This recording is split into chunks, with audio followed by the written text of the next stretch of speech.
bertemu dalam majlis yang penuh keberkahan ini di sebuah rumah Allah Subhanahu wa taala, yang mana kita semuanya ingin menambah dan memperdalam pengetahuan agama kita. Dan insyaallah di dalam majlis yang penuh keberkahan ini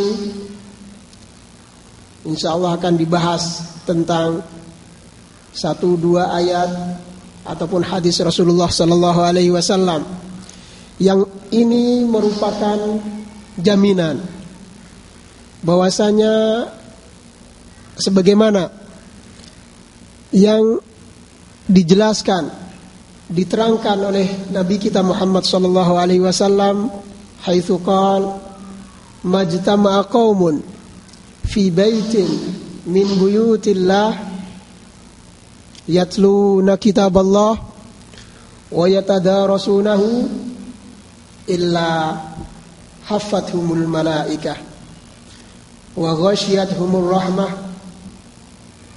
wa nazalat alaihimus sakinah wa dzakarahumullahu fi man 'indah. Tidak ada sekelompok manusia yang berkumpul di salah satu rumah-rumah Allah, di salah satu masjid, maka tiada lain kecuali akan diliputi oleh para malaikat, akan turun kepada mereka, hinggap kepada mereka rahmah dan juga ketenangan, ketentraman akan menemui mereka, akan turun kepada mereka. Dan satu lagi bonus untuk orang ataupun kaum tersebut adalah Allah Subhanahu wa taala akan membanggakan orang-orang tersebut kepada warga langit. Saudara-saudara sekalian rahimakumullah, seperti yang tadi telah sedikit disinggung oleh saudara MC, bahwasanya topik kita pada sesi yang kedua ini adalah tentang sifat salatin Nabi sallallahu alaihi wasallam. Kenapa kita pilih maudhu ini, judul ini, bahasan tentang salat ini? Karena kita tahu bahwasanya salat merupakan tiang agama. Salat merupakan salah satu rukun agama seperti yang disebutkan dalam hadis Ibnu Umar radhiyallahu anhuma. Dan salat merupakan amal yang pertama nanti akan dikalkulasi oleh Allah Subhanahu wa taala, sebagaimana yang dijelaskan oleh baginda Rasul sallallahu alaihi wasallam, awwalu ma yuhasabu bil 'abdu yaumal qiyamah salat. Demikian pula salat merupakan kewajiban yang telah dibebankan oleh Allah Subhanahu wa taala kepada kaum terdahulu, kepada para nabi-nabi terdahulu. Sebagaimana firman Allah Subhanahu wa taala yang menjelaskan tentang hal ini, di antaranya adalah perintah salat kepada Nabi Ibrahim misalnya, seperti yang termaktub dalam surat Ibrahim ayat 37, juga disebutkan dalam ayat yang ke-40. Di antaranya disebutkan a'udzubillahi minasyaitonir rajim, rabbi ja'alni muqimas salati wa min dzurriyyati rabbana wa taqabbal du'a. Rabbi, Tuhanku, jadikanlah saya termasuk orang yang mampu mendirikan salat, dan juga keturunanku nanti. Tuhan kami, terimalah doa saya ini. Juga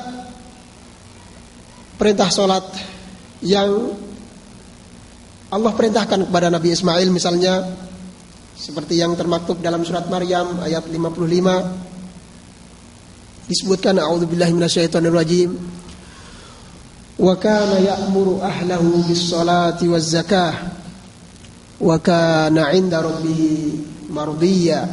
Dan dulu Nabi Ismail senantiasa menyuruh keluarganya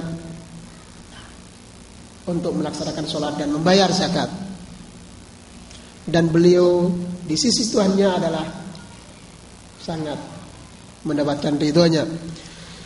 Ikhwanil aizah rahimakumullah, juga diantaranya Quran juga menyinggung tentang bahwasanya Allah juga mewajibkan sholat ini kepada Nabi Zakaria misalkan, seperti yang termaktub dalam surat Ali Imran ayat 39 disebutkan, fanadathul malaikatu wa huwa qa'imun yusalli fil mihrab. Maka malaikat mengundang, berseru kepadanya,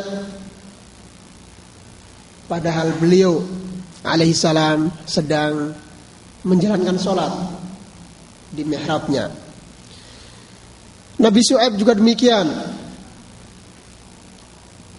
seperti yang diterangkan dan dijelaskan secara gamblang dalam surat Hud ayat 87 disebutkan, a'udzubillahi minasyaitonir rajim, qalu ya Syuaib as-salatuka ta'muruka an natruka ma ya'budu aba'una. Syuaib, ini kaumnya berseru kepada beliau alaihi salatu wassalam, Syuaib, apakah salat kamu itu yang menyuruh kamu agar kita semuanya meninggalkan sesembahan-sesembahan yang dulu disembah oleh nenek moyang kami? Jadi ada sholat juga. Demikian pula kepada Nabi Musa, Nabi Isa, dan terakhir adalah kepada Nabi Muhammad sallallahu alaihi wasallam. Nabi Musa misalkan di dalam surat Toha juga digambarkan tentang perintah ini. Allah Subhanahu wa taala berfirman, innani anallahu la ilaha illa ana fa'budni wa aqimis sholata li dzikri. Sesungguhnya aku, ini adalah firman Allah Subhanahu wa taala, benar-benar aku adalah Allah. La ilaha illa ana, tidak ada ilah yang secara hak untuk disembah kecuali diriku. Fa'budni, maka beribadalah kepadaku. Wa aqimis shalah, ini dia, dan dirikanlah salat. Li dzikri, untuk mengingatku Allah Subhanahu wa taala. Nabi Isa juga diperintah untuk menjalankan dan melaksanakan kewajiban salat ini sebagaimana yang termaktub dalam surat Maryam. Disebutkan, a'udzubillahi minasyaitonir rajim, wa ja'alani mubarakan aina ma kuntu wa awsani bis salati waz zakat ma dumtu hayya. Dan Allah Subhanahu wa taala telah menciptakan diriku yang senantiasa penuh keberkahan, senantiasa berbuat kebaikan-kebaikan di mana saja aku berada. Kemudian wa ausani bisalah, Allah Subhanahu wa taala berwasiat kepadaku untuk senantiasa mendirikan salat, jangan sampai meninggalkannya. Waz zakah, juga menunaikan zakat. Ma dumtu hayya, selama aku hidup. Ikhwanil aizah rahimakumullah, dan pada giliran terakhir adalah baginda Rasul sallallahu alaihi wasallam yang secara khusus diundang oleh Allah Subhanahu wa taala untuk menerima mandat tentang kewajiban salat ini. Ini menunjukkan bahwasanya salah satu petunjuk bahwasanya salat adalah sangat penting dalam kehidupan manusia dalam rangka menghambakan diri kepada Allah Subhanahu wa taala. Sebagaimana di dalam surat An-Nisa dijelaskan bahwasanya kita semua kaum mukminin adalah terkena kewajiban untuk mendirikan salat ini. Disebutkan dalam ayat tersebut, a'udzubillahi minasyaitonirrajim, innas salata kanat 'alal mu'minina kitaban mawquta. Sungguh bahwasanya salat itu benar-benar telah diwajibkan, telah tertulis wajib bagi setiap mukmin, ditentukan, diwajibkan waktunya. Juga dalam surat Toha ini berkenaan khusus, undangan khusus kepada Rasulullah sallallahu alaihi wasallam, yaitu dijelaskan wa'mur ahlaka bis-shalati wastabir 'alaiha, dan suruhlah, perintahkanlah keluargamu untuk mendirikan salat dan berlaku sabarlah dalam menjalankannya. Karena dalam melaksanakan ibadah salat juga perlu kesabaran, perlu keteguhan, niat yang kuat. Kalau tidak maka akan terasa berat bagi pelakunya. Ikhwani al-aizza rahimakumullah, dan banyak sekali tentang fadilah-fadilah, keutamaan-keutamaan tentang ibadah wajib yang agung ini. Karena waktu kita hanya 1 jam, sementara insya Allah nanti kita juga sedikit banyak diselingi dengan prakteknya, tata caranya. Oleh karena itu mungkin nanti mohon salah satu dari peserta untuk maju, sekedar memberikan contoh kepada yang lain tentang gerakan-gerakan yang disebutkan, yang berdasarkan dari riwayat-riwayat yang valid dari Rasulullah sallallahu alaihi wasallam. Dalam masalah ini saya rangkum dari berbagai buku, karena kita tahu bahwasanya para ulama sedemikian besar perhatiannya dalam menjelaskan tentang rukun Islam yang kedua ini. Oleh karena itu para pakar hadis, muhaddisin sejak masa-masa awal senantiasa menulis dan menjelaskan secara jelas dan gamblang tentang praktek serta sifat ataupun fitur daripada salat Rasulullah sallallahu alaihi wasallam.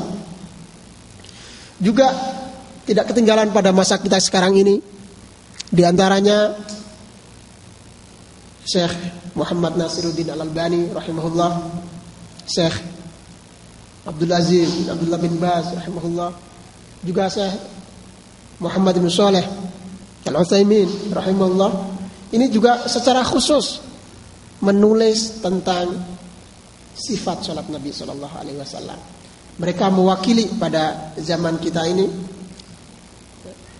supaya kita benar-benar kaum muslimin benar-benar mendekati, minimal mendekati dalam pelaksanaan ibadah yang sangat agung ini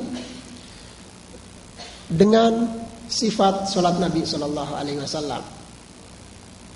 Karena jika salat kita baik, nilai raport salat kita baik, maka ibadah-ibadah yang lain akan terseret menjadi baik. Tapi sebaliknya, naudzubillah min dzalik, wa idza fasadat fasada sa'ir al-amal. Kalau salat kita nilainya jelek, maka bahkan rusak, akhirnya tidak diterima oleh Allah Subhanahu wa taala, maka ini akan mempengaruhi daripada amal-amal ibadah yang lain. Oleh karena pentingnya hal tersebut, maka kita setelah mengetahui tentang sifat salat Nabi sallallahu alaihi wasallam, dan juga sebagian ikhwan sudah banyak yang mengkaji ataupun belajar di waktu kecil dan sekarang ini, maka ini sebagai pengingat saja. Kalau dulu yang belajarnya tidak berdasarkan dasar-dasar ataupun dalil-dalil yang kuat, maka sekarang ini kita perbaiki. Jangan sungkan-sungkan. Oh, karena kita sudah sekian puluh tahun melakukan ini, maka susah untuk dirubah misalkan. Ini tidak, ini adalah pengaruh daripada hawa nafsu. Karena seorang mukmin sejati itu kalau sudah mengetahui, mengerti bahwasanya ini adalah datangnya dari Rasulullah yang diturunkan langsung wahyunya dari Allah Subhanahu wa taala, maka dia tidak akan menolak. Wa ma kana lil mu'minin wala mu'minatin idza qadallahu wa rasuluhu amran ay yakuna lahumul khiyaratu min amr. Tidak boleh seorang mukmin, seorang mukminah yang baik yang mengaku bahwasanya saya beriman kepada Allah dan beriman kepada rukun iman yang lain, kalau sudah turun perintah dari Allah, dari Rasulullah, maka tidak ada pilihan lain kecuali mentaatinya, kecuali melaksanakannya, sam'an wa ta'atan. Itu adalah salah satu karakteristik daripada seorang mukmin yang sejati. Kemudian kertas yang dibagikan kepada saudara-saudara sekalian adalah doa-doa ataupun bentuk-bentuk zikir yang semuanya adalah kewarid dari Rasulullah Shallallahu Alaihi Wasallam. Artinya nanti antum boleh pilih salah satu di antaranya. Bisa juga membuka pemikiran kita bahwasanya orang yang membaca ini adalah boleh, membaca ini boleh, bukan mengklaim bahwasanya bacaan saya yang benar, yang lain keliru, bukan itu. Jadi semuanya adalah ada dasarnya dari baginda Rasul Shallallahu Alaihi Wasallam. Taib, setiap orang mukmin yang mengaku dirinya Islam, maka dia berkewajiban untuk melaksanakan sholat ini. Dan setiap orang yang ingin menjalankan sholat, mendirikan sholat, maka dia wajib menghadap ke kiblat. Kiblat kita adalah Ka'bah. Kalau orang yang sholat di dalam Masjidil Haram, maka dia wajib beritijah ke arah Ka'bah. Tapi orang di luar itu yang tidak melihatnya, maka dia wajib menghadap ke arah kiblat. Dalam surat Al-Baqarah ayat 115 disebutkan walillahil masyriq wal maghrib fa aina ma tuwallu fa thamma wajhullah. Dan hanya milik Allah lah arah timur, arah barat. Maka di mana saja kalian menghadap, maka disitulah Allah Subhanahu wa taala berada. Innallaha wasi'un alim. Dan sesungguhnya Allah Subhanahu wa taala adalah maha luas rahmatnya, maha luas fadlnya, dan alim, maha mengetahui segala makhluknya. Hal ini juga dikuatkan lagi oleh hadis Rasulullah sallallahu alaihi wasallam yang berbunyi idza qumta ila shalah fa asbighul wudu. Jika kamu ingin mendirikan salat, maka sempurnakan wudunya, perbaiki wudunya. Artinya wudu harus sesuai dengan petunjuk Rasulullah SAW, dan itu juga insya Allah sudah dipelajari. Dan kalau tidak, nanti insya Allah yang di Jubel bisa dengan Ustadz Alwi, dan yang di Dammam dengan Ustadz Zaki, dan yang lain dengan Ustadz-Ustadz yang ada di sana. Ataupun kalau tidak, boleh bertanya di kesempatan waktu yang lain. Setelah itu, ini sebetulnya banyak sekali dalil-dalil tentang itu, hanya saja karena mengingat waktu yang tidak lama ini, maka sengaja dipilihin saja. Ikhwanil aizah rahimakumullah. Setelah kita menghadap ke kiblat, maka sebaiknya kita mengambil sutra, penghalang. Karena Rasulullah Shallallahu Alaihi Wasallam dulu setiap mau sholat maka beliau mengambil sutra, imma dengan tiang, ataupun dengan dinding, ataupun dengan membikin menancapkan tombaknya, ataupun membikin barang ataupun bentuk yang seperti tempat orang naik kuda. Dan kalau di sini banyak sekali, itu adalah mayoritas ulama berpendapat itu adalah wajib. Karena itu adalah merupakan kawasan orang yang sholat. Dengan demikian nanti orang yang lewat di situ maka boleh kita tolak. Harus kita melarangnya karena itu adalah kawasan kita. Karena mayoritas orang Indonesia ini adalah menyampaikan tentang pentingnya sutroh ini. Mereka sholat malah di tempat yang terbuka. Padahal itu adalah kurang benar. Yang benar adalah menghadap ke sutroh tadi. Jaraknya adalah 1 jengkal dari tempat sujudnya. Pernah Rasulullah SAW suatu saat melaksanakan sholat. Kemudian ada kambing yang mau lewat. Maka dengan demikian tidak dibiarkan oleh Rasulullah SAW hewan tersebut melewatinya. Maka beliau mepet, maju, kemudian memepetkan perutnya ke sutrohnya hingga akhirnya hewan tersebut lewat di belakangnya. Bahkan orang yang lewat di depan saudaranya yang sedang sholat itu adalah termasuk dosa besar. Oleh karena itu kita juga perlu mengingat bahwasanya jangan sampai kita melewati depan orang yang sedang sholat, apalagi orang tersebut menggunakan sutro. Karena dalam hadis ancamannya berat. Nabi pernah bersabda, "Lau ya'lamul maru baina yadil musalli madza 'alaihi lakana ayyaqifa arba'ina khairul lahu." Kalau saja orang yang lewat di depan orang yang sedang mendirikan sholat itu tahu dosa yang akan dia dapati, maka dia akan memilih berdiri selama 40. Di dalam riwayat yang lain 40 tahun. Ataupun cukup 40 jam saja. Kalaupun 40 disebutkan di riwayat ini, 40 hari saja kita tidak akan kuat gitu kan. Sangat susah. Oleh karena itu dosanya adalah lebih besar daripada sekedar melewati orang yang sholat. Ayyuhal ikhwan rahimakumullah. Setelah itu maka kita dianjurkan untuk berdiri. Ini bagi yang sehat. Kalau orang yang sakit parah, misalkan cuman bisanya duduk, ya dia sholat dengan duduk. Tapi kalau sholat wajib maka yang tidak sakit, tidak punya uzur, maka dia wajib berdiri. Dalam ayat ditegaskan hafizu 'alas shalawati was salatil wusta wa qumu lillahi qanitin. Peliharalah oleh kalian salawat yang ada, salat yang telah difardukan, diwajibkan oleh Allah Subhanahu wa taala. Was salatil wusta, dan di sini disebutkan contohkan adalah as-salatul wusta. Salat yang pertengahan ini karena sangat wajib. Bahkan dalam hadis yang lain disebutkan siapa yang tidak melakukan salat pertengahan ini maka faqad habita amalu, amalnya sudah batal.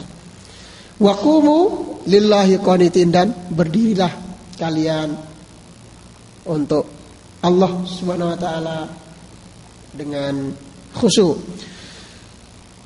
Saudara-saudara kalian rahimakumullah, setelah kita mengambil sutra kemudian berdiri menghadap ke kiblat, maka kita berniat. Jangan lupa niat. Niat apa yang akan kita laksanakan apa ini? Salat wajib, salat sunnah. Kalaupun wajib juga apakah zuhur, asar atau maghrib, isya atau subuh dan seterusnya. Harus ada niatnya. Sedangkan niat tempatnya adalah di dalam hati. Jadi tidak perlu dilafalkan. Memang ada riwayat dari Imam Syafi'i rahimahullah, ternyata waktu ditahqiq lagi adalah wa kana yusawwitu inda takbir, dan dulu beliau adalah mengeraskannya. Itu adalah suara takbirnya, bukan suara nawaitunya. Ini disalahpahami oleh sebagian umat Islam. Oleh karena itu sekali lagi bahwa niat adalah ucapan hati. Dan kata-kata nawa, niatan, itu adalah min af'alil qulub. Pakar nahwu mengatakan ini adalah fi'il yang berkaitan dengan hati. Jadi bukan berkaitan dengan lisan. Oleh karena tempatnya hati. Jadi orang berniat ingin sholat ini adalah di hati. Jadi sekali lagi bahwasanya Rasulullah Shallallahu Alaihi Wasallam tidak pernah ada riwayat yang mengatakan bahwasanya beliau adalah mengeraskan niatnya dalam sholat. Memang ada dalam ibadah-ibadah yang lain, tapi dalam sholat adalah tidak dilafalkan.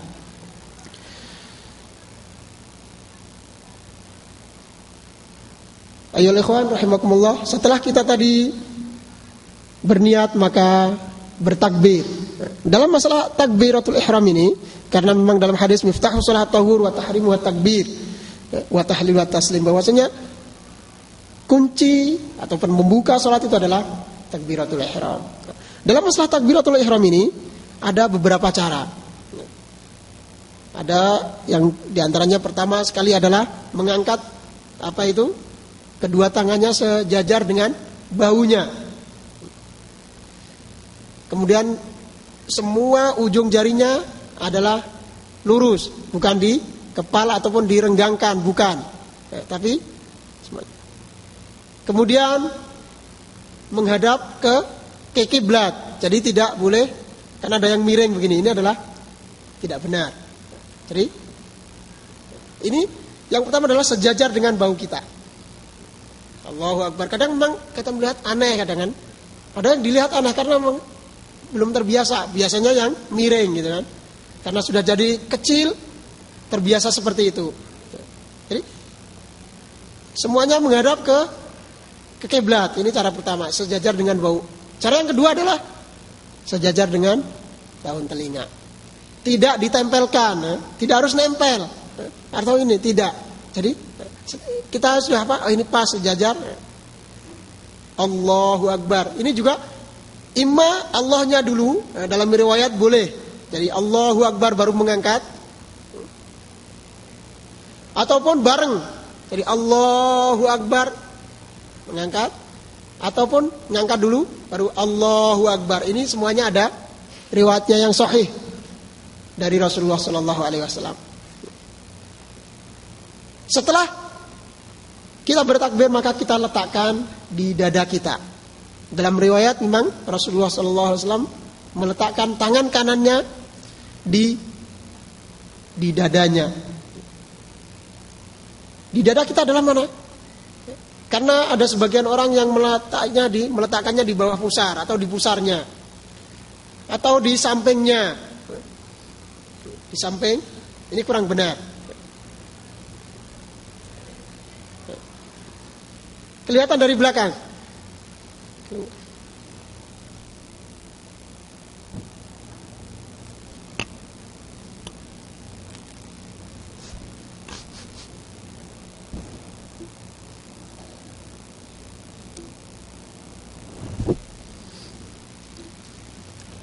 Adalah yusawid.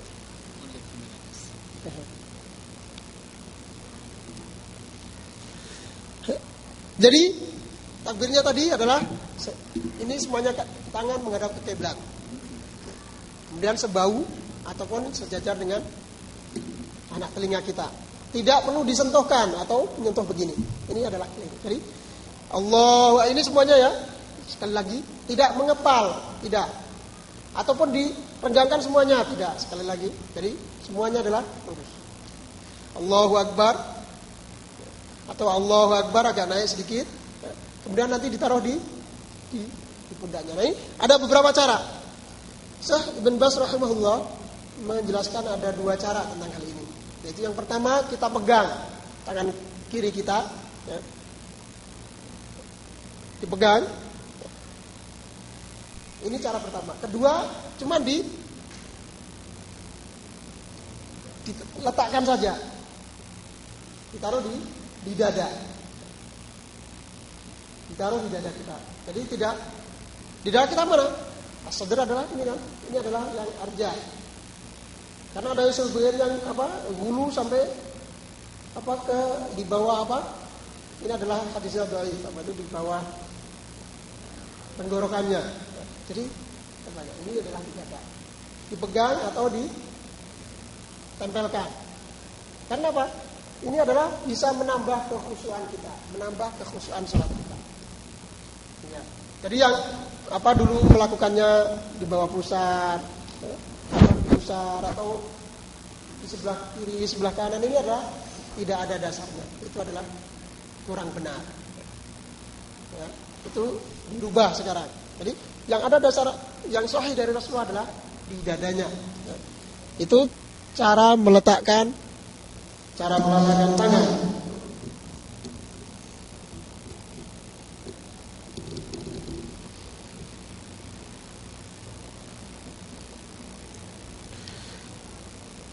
Ayyuhal ikhwan rahimakumullah.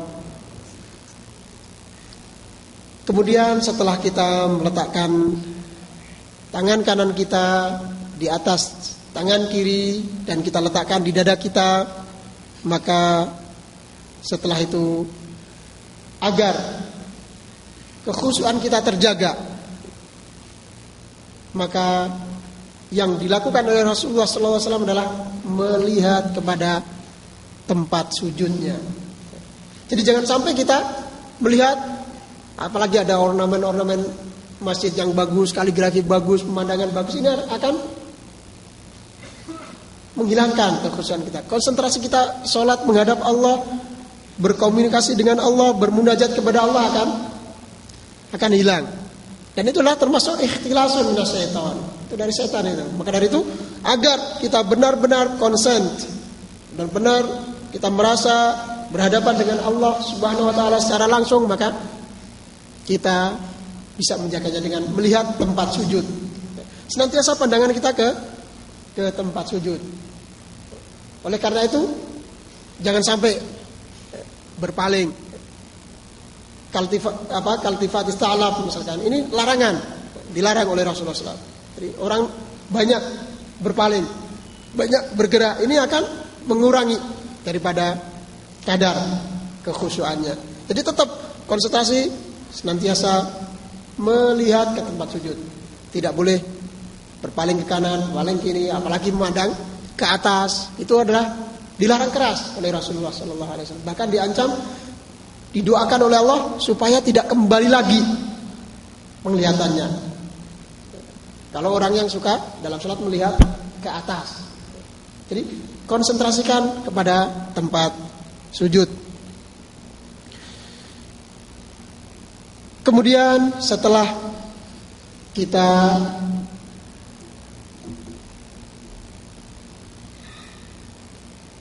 melakukan semua tadi, mulai dari istiqbal menghadap ke kiblat, membuat sutra, berdiri, niat, kemudian takbiratul ihram dan meletakkan tangan kanan kita di atas tangan kiri di atas dada, maka setelah itu disunahkan untuk membaca doa istiftah ataupun doa iftitah nama lainnya. Di situ disebutkan banyak sekali doa-doa iftitah yang dulu pernah dibaca oleh baginda Rasul sallallahu alaihi wasallam. Dan itu nanti antum boleh pilih satu di antaranya, tidak harus dibaca semuanya. Tidak. Tapi kalau misalkan imamnya cepat misalkan, maka pilih yang paling pendek. Imamnya agak panjang, pilih yang sedang. Salat sendiri biar lebih banyak pahalanya. Karena sholat dengan memperpanjang berdiri itu adalah lebih utama. Agar mendapat keutamaan ini maka diperpanjang. Kalau sholat sendirian maka boleh pilih yang panjang. Dan perlu diketahui bahwasanya doa-doa ini adalah tidak seperti yang dipahami sebagian orang. Sebagian orang Indonesia mengklaim bahwasanya kalau doa ini adalah milik kami. Oh, kalau ini adalah milik organisasi si fulan tertentu gitu kan. Ini adalah tidak benar. Kita boleh pakai mana saja. Karena di kita sudah terkapleng-kapleng seperti itu. Ini adalah keliru. Jadi siapa saja selama di situ ada dasar dalilnya dari Rasulullah sallallahu alaihi wasallam, maka siapa saja boleh memakainya. Dan disesuaikan tadi kondisi daripada sholat dan imam tertentu. Kadang ada imam yang agak lamban, itu pakai yang. Jadi semuanya ada di situ. Dari mulai Allahumma ba'id baini wa baina khataayaya kama ba'adta bainal masyriq wal maghrib. Allahumma naqqini min khataayaya kama yunqqa thawbul abyadu minad danas. Dan seterusnya itu boleh ambil. Bukan ini bukan milik organisasi tertentu, bukan. Ini adalah dari ajaran Rasulullah sallallahu alaihi wasallam. Atau yang mau pendek sekali misalkan apa itu? Wah, ini karena biasanya imamnya cepat, ya, maka boleh. Misalkan cuman Allahu akbar kabira walhamdulillahi katsira wa subhanallahi bukratan wa asila. Udah cukup di sini. Itu sudah cukup. Atau yang lainnya, bahkan untuk membaca doa iftitah ini, Rasulullah sallallahu alaihi wasallam pernah mendengar adalah salah seorang sahabat yang menggunakan doa iftitah ini, yaitu pendek tadi, Allahu akbar kabira walhamdulillahi katsira wa subhanallahi bukratan wa asila. Maka ditanya siapa tadi yang mengucapkan? Ada seorang sahabat, saya ya Rasulullah. Beliau melanjutkan, ajibtulah futihat abwaab sama. Saya sangat takjub tadi, sangat kagum karena ada orang yang baca itu semua pintu langit dibuka. Jadi boleh apa yang pendek seperti ini. Ataupun yang lebih pendek lagi, misalkan alhamdulillahi hamdan katsiran thayyiban mubarakan fi. Di situ berarti yang tercatat di nomor 7. Doa iftitah nomor 7. Itu Rasulullah sallallahu alaihi wasallam karena beliau adalah memiliki berbagai macam mukjizat, di antaranya mukjizat adalah beliau mengetahui, diberi pengetahuan oleh Allah tentang hal-hal yang gaib yang kita tidak semuanya tidak bisa melihatnya. Maka beliau waktu itu diperlihatkan oleh Allah. Beliau sampai mengucapkan laqad ra'aitu isna asyara malakan yaqtadirunaha ayyuhum yarfa'uha. Tadi ada yang baca doa alhamdulillahi hamdan katsiran thayyiban mubarakan fi. Beliau mengatakan, saya tadi sungguh benar-benar melihat 12 orang malaikat yang mereka semuanya bersegera, berebut, beradu cepat untuk siapa yang lebih dulu mencatatnya, melaporkannya kepada Allah Subhanahu wa taala. Oleh karena itu, dalam masalah iftitah ini sebaiknya, termasuk sunnah Rasulullah sallallahu alaihi wasallam adalah diganti-ganti. Bukan selama hidupnya pakai ini aja, wajah tuh terus, nggak mau ganti. Atau Allahumma ba'id, ini terus, nggak diganti-ganti. Bukan. Tapi yang sunnah adalah diganti ini. Oleh karena itu, yang catatan yang ada pada saudara-saudara sekalian itu bisa diamalkan. Misalkan satu periode waktu ini pakai yang ini, terus yang ini. Terutama kalau sholat sendirian, sholat malam, karena kita punya banyak waktu, maka boleh yang panjang. Dan boleh dibaca, ditaruh di depan sujud kita. Kita baca kalau belum hafal. Nanti insya Allah lama-lama menjadi hafal. Kalau sering kita praktekkan. Kalau tidak punya kesempatan untuk menghafal, karena kita kadang sudah masyghul sudah sangat sibuk dengan urusan duniawi. Untuk menghafal aja tidak ada waktu. Itu bisa dengan cara tadi. Setiap kita qiyamul lail, kita taruh di depan kita. Baca ini. Oh, target saya adalah dalam sekian waktu mau menghafal yang ini. Ya, itu insyaallah antum akan bisa menghafalnya. Dan tadi terus diganti-ganti. Ikhwani al-aizza rahimakumullah. Setelah membaca doa iftitah, maka Rasulullah sallallahu alaihi wasallam membaca surat Al-Fatihah. Dalam membaca surat Al-Fatihah ini memang ada berbagai macam pendapat dari para ulama. Mereka berbeda pendapat tentang apakah bismillah masuk Fatihah, apakah dibaca semuanya sirri atau tidak dibaca sama sekali, dan seterusnya. Hanya saja riwayat-riwayat sahih menyebutkan bahwasanya beliau kalau mau membaca Fatihah maka beliau mulai dengan ta'awudz. Jadi beliau membaca a'udzubillahi minasyaitonirrajim. Kadang juga dalam riwayat yang lain ditambahi dengan a'udzubillahi samiil alim minasyaitonirrajim min hamzihi wa nafthihi wa nafthihi. Boleh ditambahi. Kemudian baru membaca bismillahirrahmanirrahim.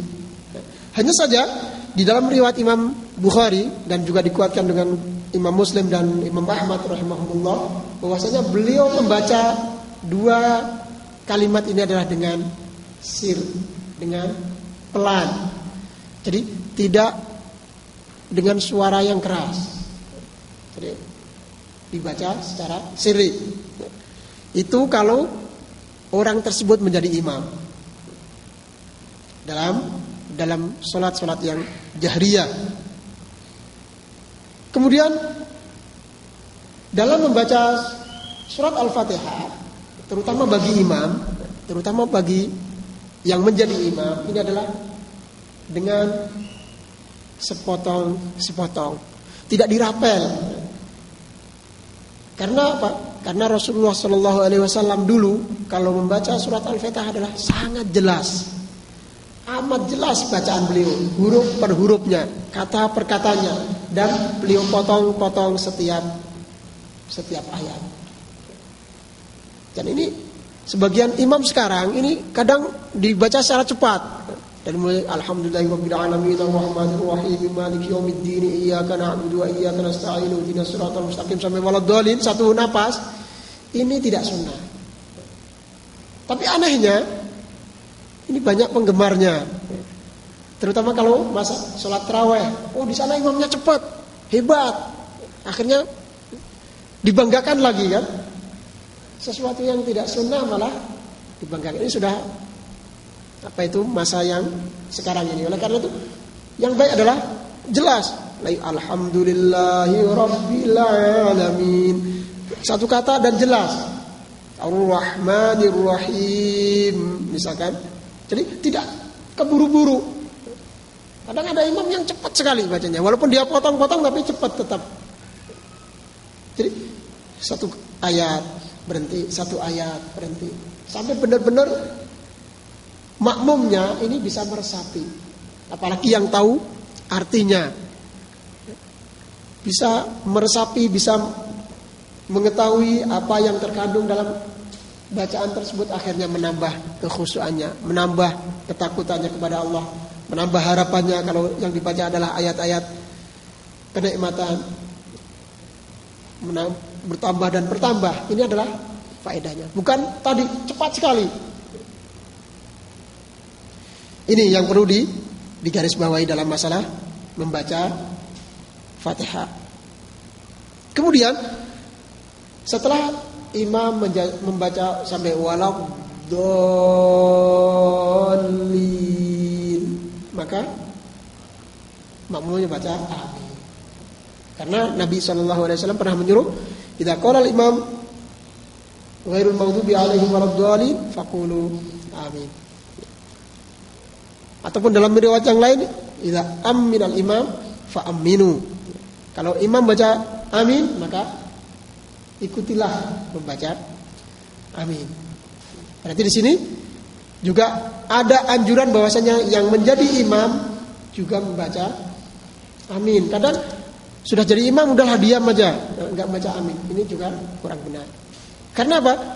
Kalau seorang makmum bacaan aminnya ini bersamaan dengan malaikat di langit yang membaca amin, maka ghufira lahu ma taqaddama min dzambi. Semua dosa-dosanya yang telah berlalu akan diampunkan oleh Allah Subhanahu wa taala. Dan ini adalah salah satu keistimewaan yang diberikan kepada kita kaum muslimin. Orang-orang Yahudi sangat iri kepada kaum muslimin karena diberi oleh Allah dua hal, yaitu tentang bacaan amin dan salam dan assalam. Ikhwanil aizza rahimakumullah. Jadi sekali lagi dalam masalah membaca Fatihah adalah dengan pelan dan diperindah suaranya, diperindah. Oleh karena itu sebaiknya yang menjadi imam itu adalah suaranya yang indah dan juga yang banyak hafalannya. Ya ummul qaum aqra'uhum likitabillah. Dalam apa itu? Sebuah hadis Nabi memberikan kriteria bahwasanya yang berhak untuk menjadi imam adalah orang yang paling banyak mengerti menghafal dan tahu tentang Al-Quran. Oleh karena itu ada kesalahan, terutama di sebagian masyarakat ini, ada yang walaupun suaranya sudah pelo-pelo ya, bahasa Jawanya, nggak jelas, ini tetap dia ingin jadi imam karena dia yang punya andil membangun masjid tersebut. Ini tidak benar. Dia terkena nanti apa dosanya? Karena imam akan menjadi menanggung daripada kesalahan-kesalahan makmumnya. Jadi, pokoknya saya jadi imam. Kalau ada yang maju, apalagi anak muda, dimusuhi, tidak diajak bicara, diboikot. Ini tidak benar. Jadi masalah bacaan tadi memang kita banyak melihat. Bahkan di sini juga kadang ada imam yang merapel bacaannya. Itu adalah tidak benar, keliru. Seperti yang pernah dikomentarkan oleh Imam Al-Albani rahimahullah, beliau pernah mengatakan hadis sunnah a'radahu anhu jumhurul qura fi hadhil azman fadlan an ghairihim. Jadi banyak para qari, banyak para imam ini banyak yang berpaling dari sunnah Rasulullah, yaitu baca ayatnya pelan, jelas, sepotong-sepotong. Ini karena banyak hal. Imma karena terpaku dengan lagu, intonasinya biar lebih merdu, atau terpaku dengan yang lainnya. Jadi bukan terpaku pada sunniyahnya, kepada sunnahnya. Ayyuhal ikhwan rahimakumullah. Setelah membaca Fatihah, maka ruku. Dalam masalah ruku ini diantaranya adalah Rasulullah SAW kalau ruku adalah memegang lututnya, kemudian punggungnya adalah rata, memegang ruku dan rata. Jadi kalau ditaruh gelas itu tidak tumpah airnya, jadi sangat rata. Maka dari itu tidak boleh agak naik ataupun terlalu jongkok, menukik, nggak boleh. Jadi tetap itu. Jadi tangan memegang lutut, yang lutut tidak tapi memegang. Ini tata cara rukuk. Kemudian bacaannya banyak itu, bisa subhana rabbiyal azim diulang-ulang, tergantung lama dan tidaknya, atau banyak sekali ada 7 bacaan yang semuanya adalah sahih dari Rasulullah sallallahu alaihi wasallam. Dan memang disunahkan untuk memperpanjang rukuk. Hanya saja bagi imam ini juga perlu melihat kondisi makmum. Karena di makmum itu ada yang tua, ada yang punya keperluan, ada yang sakit. Maka kalau menjadi imam maka harus tahu kondisi makmumnya. Tidak perlama. Kalau sholat sendirian silahkan. Memang yang sunnah adalah memperpanjang rukuknya. Tapi karena waktunya mepet, kita kebut sedikit. Setelah rukuk maka kita bangkit, tidak. Jadi contohnya rukuk adalah tadi ini memegang, kemudian punggung kita lurus. Ini tidak boleh kita begini. Ini atau sebagai itu ini pandangan tetap ke arah sujud, tetap ke arah sujud. Jadi jangan noleh ataupun tadi, apalagi diangkat ke atas. Kemudian iktidal, yaitu bangkit dari ruku. Ini banyak juga bacaan-bacaannya seperti yang antum pegang itu. Kemudian masalah iktidal ini apakah tangan kembali lagi atau dilepas, ini juga berbeda pendapat para ulama. Hanya saja Imam Al-Albani rahimahullah lebih menguatkan pendapat yang dilepas, jadi kembali semula. Tapi kalau Syekh bin Baz rahimahullah dan Syekh Utsaimin yang lainnya tetap kembali ke semula.